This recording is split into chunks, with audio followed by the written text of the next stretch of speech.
feels like it's been forever since I've been here. It's crazy. I did take 2 weeks off. We took a little trip. We went to the Mormon country and discovered new things there. It's different. It's very different. I found out for the first time, I actually have a cousin that's Mormon, and we go back and forth all the time. And I don't want to say argue, we just debate, we discuss back and forth all the time. And anyway, so she has been here before a few times, once or twice. She's been here and visited and everything. And I think last year her whole family actually came. And it was a very different experience for them. It was the first time, maybe the first time, I don't know, that there was actually instruments and music and it was loud. That's a big deal to them. So my turn this year, I went there and we got a warning because we were talking too loud. I'm serious. It was before it started, and we were just in there talking, and I don't know who he was. I don't know if he was the pastor or what he was, but he got up there and announced that we were being too loud. He said it in a polite way, in a nice way, but basically, that's it. Cut it. And so and he's the way he said it. I asked my cousin, I was like, "What's he mean? What's he saying?" She's like, "You can't. We gotta. It's like when we're in here, we gotta talk. It's very. I forgot the word. Reverent. Yeah, you gotta be very reverent. We don't. And I was like, wow. It's like we have drums and stuff. We battle with being extremely loud and it was just a different thing. But growing up, I was always explained we don't associate with them. We don't associate and stuff. And so I was actually very interested in going and hearing what it was like. And really, it wasn't much different than some of the Baptist church services that I've been in. It was very quiet. They had an organ playing, and someone talked for what felt like forever, and then that was it. It wasn't a whole lot different, and the stuff that they said wasn't a whole lot different. And I'm not going to get into all the differences and beliefs and where they take it and where we take it and all that. That's not the point. The point is that it was different. And I grew up with this idea that I couldn't even associate. But yet, I'm no different for associating than what I was or what I am now. You see, does that make sense? So we're going to talk about Peter today and an experience that he had. Peter's one of my favorite guys. You know this. Let me see here. My notes are out of order already. We're going to be in Acts chapter 10, and we're going to talk about something have you ever, let me just real quick. Have you ever been a part of something and something new was introduced and you're like, no way. It's never going to work. No, not right. Or it's wrong, or maybe you get offended by it, or something new is introduced. The best example I've got, I in work all the time, they introduce this new way, this new program, this is how we're going to do this now. I'm like, man, just leave it alone. It's working just fine. And, now I got to relearn this whole thing. But after you get it, I'm like, it's not so bad, it's working all right. It actually makes this a little bit easier, It does all my counting for me, so. It's just, do you know what I'm talking about? Anybody ever have an experience? Okay. You awake? Everybody awake? I know it's raining. And there's this myth also that religious people have that if it's raining, we don't have to come to church. I'm just playing. Anyway. So we're going to be in Acts chapter 10. We're going to be talking about Peter, this experience that he has. And I'm not going to read all this. I'm going to read a lot of it. So if you can follow along, that'd be great, because my reading skills are not great. But we're going to be in chapter 9. So Acts chapter 10, verse 9 is where we're going to start. It says, the next day, as Cornelius' messengers were nearing the town, Peter went up on the flat roof to pray. It was about noon, and he was hungry. Are you hungry yet? No, we just said hungry. No. It was about noon, and he was hungry. But while the meal was being prepared, he fell into a trance. He saw the sky open, and something like a large sheet let down by its four corners. In the sheet were all sorts of animals, reptiles and birds.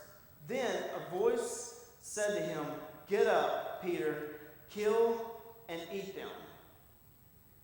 "No, Lord," Peter declared. "I have never eaten anything that our Jewish laws have declared impure and unclean." But the voice spoke again, "Do not call something unclean if God has made it clean." The same vision was repeated 3 times. Then the sheet was suddenly pulled up to heaven.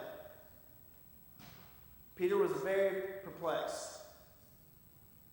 What could the vision mean? Just then, the men sent by Cornelius found Simon's house. Standing outside the gate, they asked if a man named Simon Peter was staying there. Meanwhile, as Peter was puzzling over the vision, the Holy Spirit said to him, 3 men have come looking for you. Get up, go downstairs, and go with them without hesitation. Don't worry, for I have sent them." So Peter went down and said, "I'm the man you're looking for. Why have you come?" They said, "We were sent by Cornelius, a Roman officer. He is a devout and God-fearing man, well respected by all Jews. A holy angel instructed him to summon you to his house so that he can hear your message." So Peter invited the men to stay the night. The next day, he went with them, accompanied by some of the brothers from Joppa. They arrived in Caesarea the following day. Cornelius was waiting for them and had called together his relatives and close friends. As Peter entered his home, Cornelius fell at his feet and worshipped him. But Peter pulled him up and said, "Stand up. I'm a human being just like you." So they talked together and went inside, where many others were assembled. Peter told them, "You know it is against our laws for the Jewish man to enter a Gentile home like this or associate with you. But God has shown me that I should no longer think of anyone as impure or unclean. So I came without objection as soon as I was sent for. Now tell me why you sent for me." And then he goes on, and I encourage you to finish reading that, but I want you to understand something. Okay, Peter comes from a background where it was against the law for him to even associate with this guy that sent for him. Okay, does that make sense? Peter was raised in a fishing village, and his people were committed to keeping the Torah. They knew what the Torah was, and they were committed to keeping it, which included the parts of the impure and unclean. So what they did, they created laws to divide people, the clean and unclean. Basically, anybody that wasn't Jewish was considered unclean, as well as the food. The animals, certain animals were considered clean, and some were considered unclean. So you could eat certain animals, and you couldn't eat the others. Does that make sense? So, this is a big deal. This is a big deal that Peter gets this vision. And so, when I picture what Peter is picturing, this sheet, okay, if you take the sheet, say this is a sheet, and it's held up by its 4 corners, it's going to be something like this. Something. Do you get it? Something like that. And if there's a bunch of animals in there, what would they be doing? If you're holding the sheet up like that by its 4 corners, it's basically like a sack. Got it. Good job. Okay, and if all the animals are in one sack, they're all touching each other. They're all up against each other. And see, in his culture, what they believed is if the clean animal touched the Like you couldn't put them all together like that. Does that make sense? Is that right, Tim? Is that about right? Okay. You couldn't combine them like that. And so he had this vision, and that's why when the voice says, now kill and eat, Peter argues. He says, no. I've never eaten anything impure, unclean. I've never. And then the voice says, don't call anything unclean that God has made clean.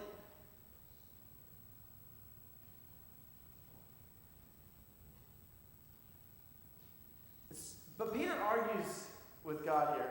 Like, I want to see, where is that?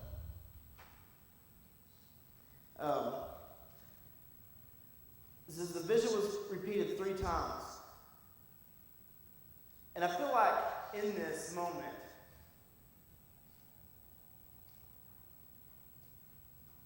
Peter's religion is actually his deep embedded mindset is actually going against what God is telling him to do.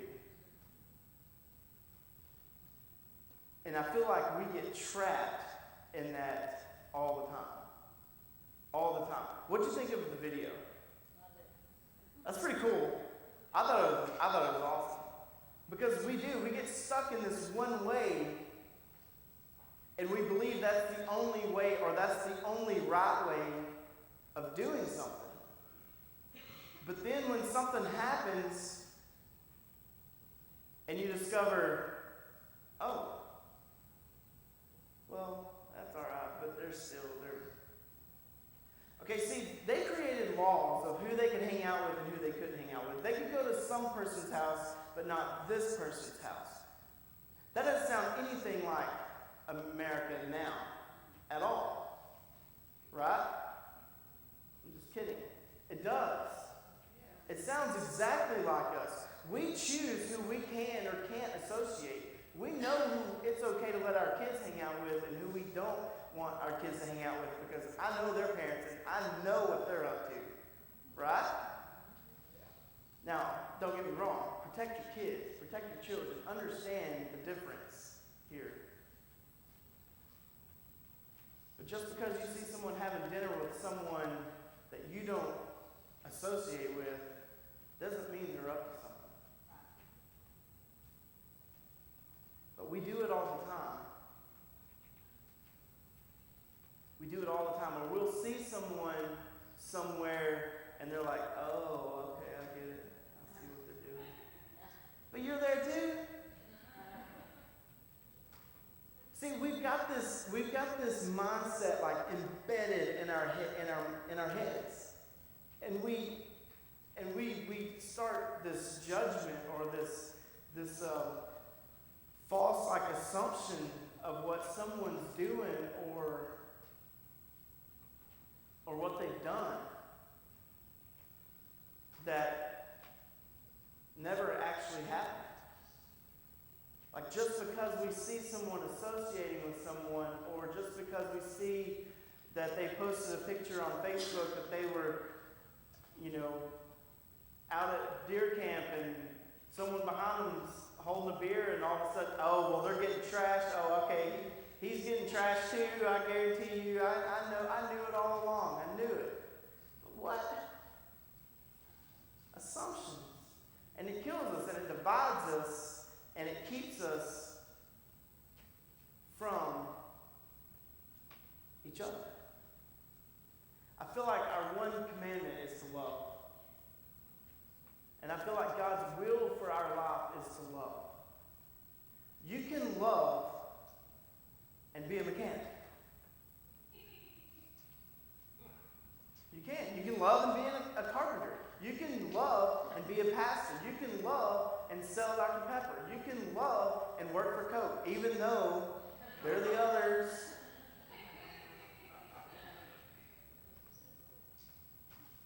Their red is not the right red. Their shirts, I mean, I'm just kidding. I worked for Coke at one time too, so I've actually worked for Coke, Dr. Pepper, and Pepsi. So that doesn't mean anything else.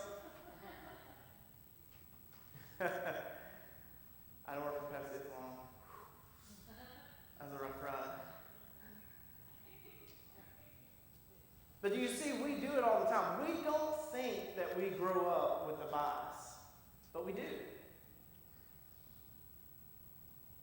I wonder what it was like the first time someone brought a guitar into a church. I bet the church slipped. I bet they did. I'm serious. I bet they slipped. I bet people got up and said, I'm getting out of here. I wonder what it was like the first time we had drums in the church. Oh, I bet it really split. Why? You see what I'm saying? Like, if we do it all the time, what about when someone talks about something that we ain't used to hearing, or we ain't used to talking about? This dude's crazy. He's a lunatic. He's a heretic. Out of his mind. And then what do? We go and we tell, dude, that guy's crazy. Don't ever go over there. Don't listen to what he has to say. Don't listen to that. And not a single drop of love is in any of it.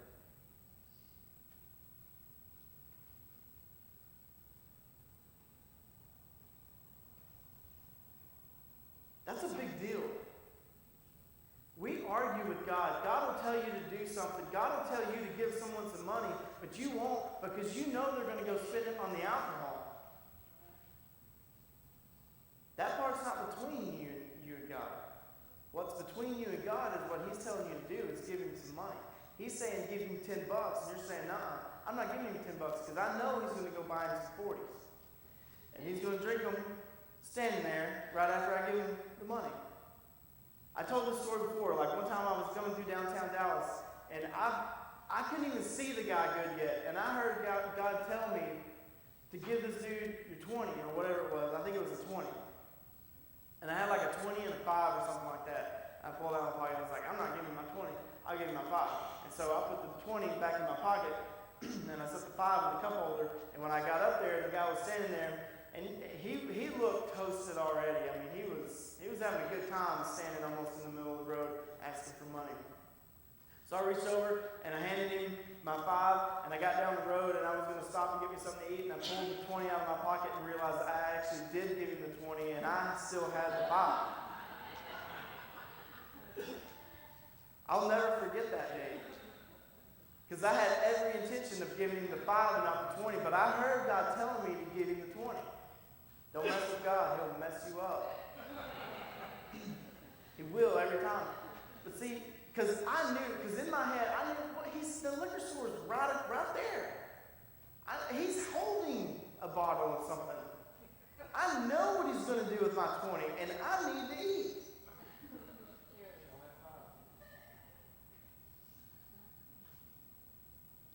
But it's not up to what I think. It's what God is telling you to do. The rest of it may not matter at all. He may go and buy $20 worth of whatever it is he can get that's not good for him, that he don't need. The situation may not have anything to do with him. It may simply be between you and God, and your obedience between you and God. There was another time, and I don't like telling the story because it sounds weird, because it's just weird. There was another time I was headed to Terrell. Or I was headed back from Terrell. I don't remember exactly. And I was headed back from Terrell, and I seen someone walking. He was walking the other direction, but he was on my side of the road. And he looked, I mean, if anybody could have killed me, it could have been him. It's like, he looked like he was ready to hurt somebody. Like he looked. And so I was like, I felt God telling me to stop. And I didn't want to. I didn't want to stop. He looked scared. He was way bigger than I was. And he looked scary. And after I passed, I felt it. I felt it.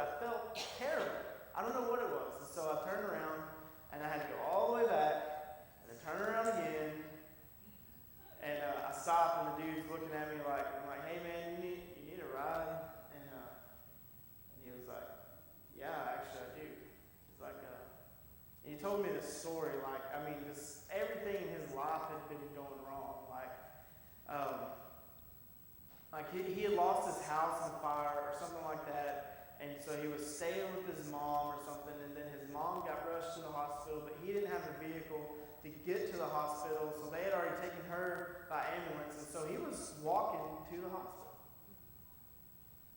And he said, I had just told God that you're not real. I didn't know what to say. I was like, man, I'll take you. Let's go. And so I took him back to where it was he needed to go, dropped him off. And the whole way back, I was thinking, and the whole time I was sitting there arguing with God because I was scared of the way he looked. I didn't want to do it. I didn't want to do it. Sometimes it's not about our comfort. Sometimes it's not about our convenience. Sometimes it's not even actually about us at all. Sometimes it's about God trying to reveal his presence to someone else. And if we're not obedient in that, we miss it. We miss it. So the story goes on. The story goes on. And so Peter goes to this guy's house, and he starts talking, and I'm trying to skip down.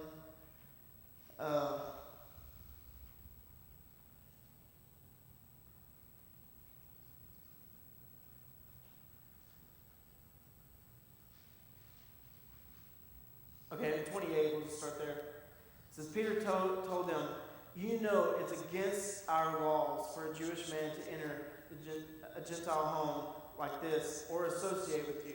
But God has shown me that I should no longer think of anyone as impure or unclean. So God has shown him. How did God show him? The sheep, the animals. See, we may not understand that part, but Peter understood that very well. He knew what it meant for all those animals to be bundled up in that sheep together. He knew that wasn't right, and especially to eat the ones that are unclean. So Peter knew. And then Peter's getting this revelation as it's happening. I can't imagine this is, and I don't have a whole lot of experience to share, but I can't imagine Peter stepping in to that house for the first time, growing up his whole life, knew that he was putting his standing, his right standing in jeopardy of God by stepping in this house. Have you ever done something you felt like it was so wrong, but you knew, what? It's not, I'm not going to go to hell for going over to this guy's house. I'm not going to go to hell for talking to this person. You know what I mean? You have that, there's something in you that makes you say no, no, no, but you know it's okay. I just wonder what it felt like sometimes. I wonder what, this mixture of fear and, these emotions of, Peter knew God was telling him what to do. But his religion was trying to tell him, no, you can't go. You can't do that. But then when he stepped in, and then he realized that this guy had actually sent for him because God had been speaking to him also. So let me see. It says, I came without objection as soon as I was sent for. Now tell me why you sent for me. Cornelius replied, 4 days ago I was praying in my house about the same time, 3 o'clock in the afternoon. Suddenly a man in dazzling clothes was standing in front of me. He told me, Cornelius, your prayer has been heard, and your gifts to the poor have been noticed by God. Now send messengers to Joppa and summon a man named Simon Peter. He's standing in the home of Simon, a tanner, who lives near the seashore. So I sent for you at once, and it was good of you to come. Now we are all here waiting before God to hear the message the Lord has given you. And Peter replied, I see very clearly that God shows no favoritism. In every nation, he accepts those who fear him and do what is right. This is the message of good news for the people of Israel. that there is peace with God through Jesus Christ, who is Lord of all. That's a big deal. Because this was something new. This was something very new at the time. This was like the drums being introduced to the church for the very first time. This was a big deal. This was a big deal.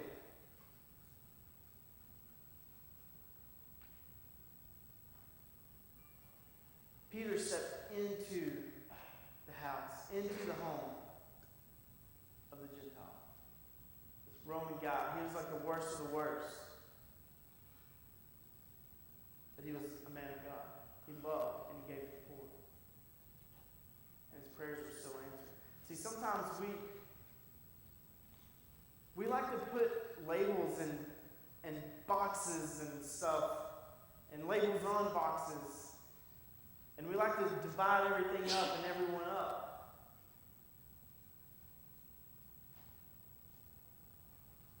And I feel like Peter's experience is very clear.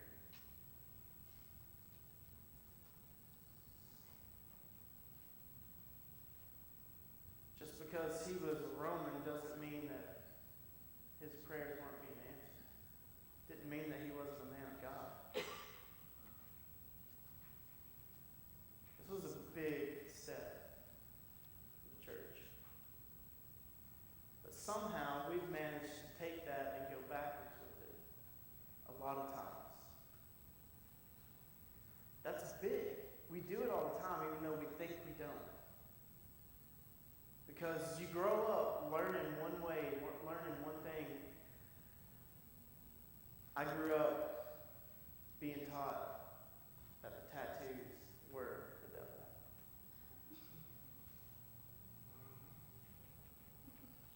And that if that person had a tattoo, you didn't talk to them. Whoops. And they weren't like us. They were different. So don't. And I remember the first time when I got my first tattoo. It was gonna be real small. I was like, yeah, let's just do a small one right here. And then it ended up, it's noticeable. And I just remember thinking, my dad is going to lose his mind.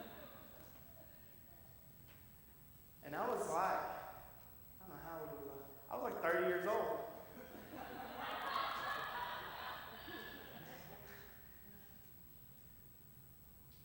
And so then it went long, I went and got another one. Yeah. And now it's not a big deal. My brother's got a few. And now Dad realizes that the ink on my arm didn't change who I was. It didn't make a difference. I think about that with racism. There's people that grow up being taught racism, and it gets etched in their mind, and they grow up with this bias. And then when they get older, they realize, man, he's just a man just like I am.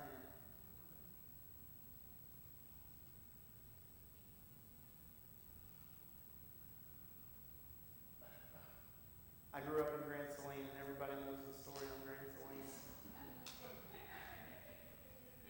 I wasn't racist by no means. I never understood it. My parents didn't teach me racism. Not at all. But a lot of my friends around me were very vocal about how they felt. And I never understood it.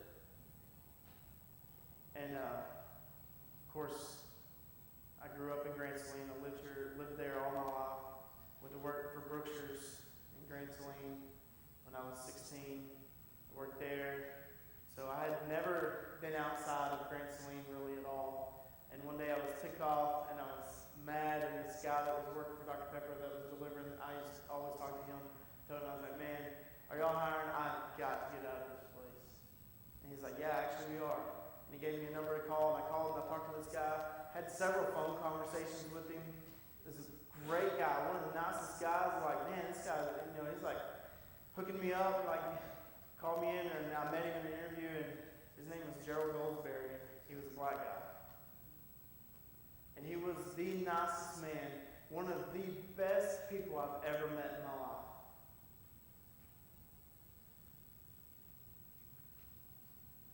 And he became one of the most influential people in my life.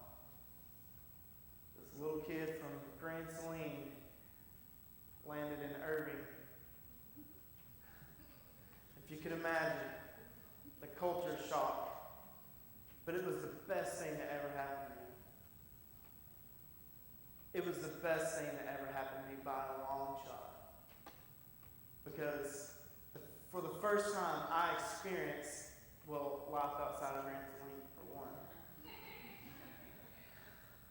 There's a lot of life out there. Let me tell you. There's a lot of life outside of Canton, Texas. Let me tell you. There's a lot of life outside of Grand Saline. There's a lot of life outside your comfort zone. There's a lot of life. And that man means more to me today than I can ever express. I don't even know where he's at anymore. He left the company not long after I left the company for the first time, and then we see each other on Facebook every once in a while, but not a whole lot. But that man changed my life. He took me the first time. He took me downtown, and we fed the homeless, and that was an experience that changed my life. I'll share more on that later, but that's a whole other story. Crazy. So the point of this message today is, I want to encourage you.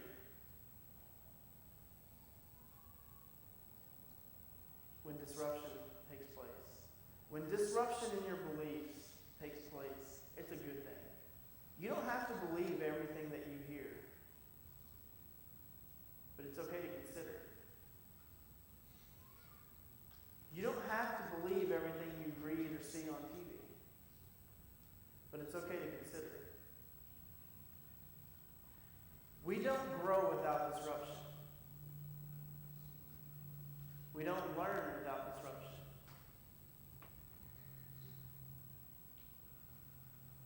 A tree can grow in a perfect environment, but its roots will stay on the surface. But if you get him out in the weather and let the wind push against him from time to time, his roots will grow deeper. The roots won't grow without a little bit of disruption. So don't be afraid of the new things that come along. Don't be afraid of the new research or new data that changes something you do at work, or how you survive, or how you go through life. Don't be afraid of the new things that take place. Don't be afraid of something new. That disruption is going to cause your growth. It doesn't mean you've got to latch onto it, but it'll grow you deeper. When someone challenges your beliefs, you don't have to get offended. If anything, dig in a little deeper. Dig in a little deeper. Find out. I can't tell you how many times I was going to prove Todd wrong with some stuff.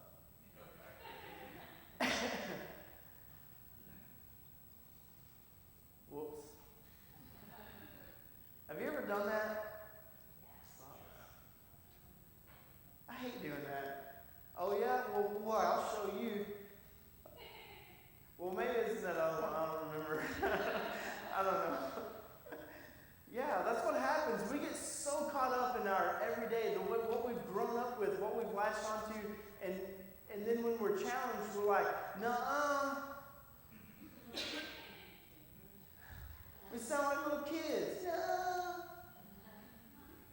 Yeah, my friend here. But then when we really get into it, we realize, maybe that's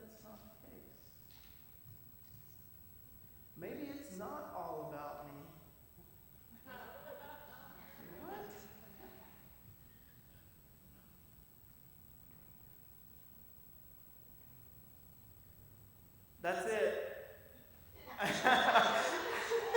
I actually had some stuff I was going to say. There were some quotes that were pretty cool, but I couldn't remember it in my notes, and I didn't know how to break that. So, it's possible to resist the very growth and change and expanding consciousness that God desires for you by appealing to your religious convictions or rules. It's possible to miss what God's trying to show you. It's possible to miss what God's trying to teach you by staying in that comfort of your religion or your everyday. It's possible. It's possible to miss it. And I feel like we do that often. I feel like there's a lot of times God will tell us to do something, and because it doesn't quite match up. See, Peter argued with God. He didn't just immediately do it. He repeated it several times, and Peter said, "Surely not. Surely not, God. Surely not. I don't eat of the unclean. I never have." Surely not.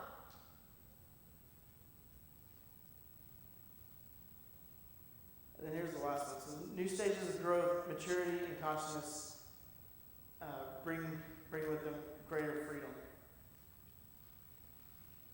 Do you know why you believe what you believe? That was a big deal to me. When I first started coming here, I started getting challenged on a few things. And I liked it, but at the same time, I was like, oh. And it opened new doors. And it certainly opened a new freedom.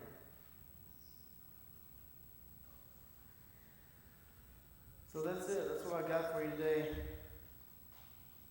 Don't be afraid to get out of the box a little bit. Just because something doesn't fit in your box doesn't necessarily mean it's right or wrong or more wrong or you're more right. Does that make sense? Don't be afraid of disruption. Don't be afraid of something that'll challenge you. Don't be afraid of something new. It's okay. Jesus was that new thing.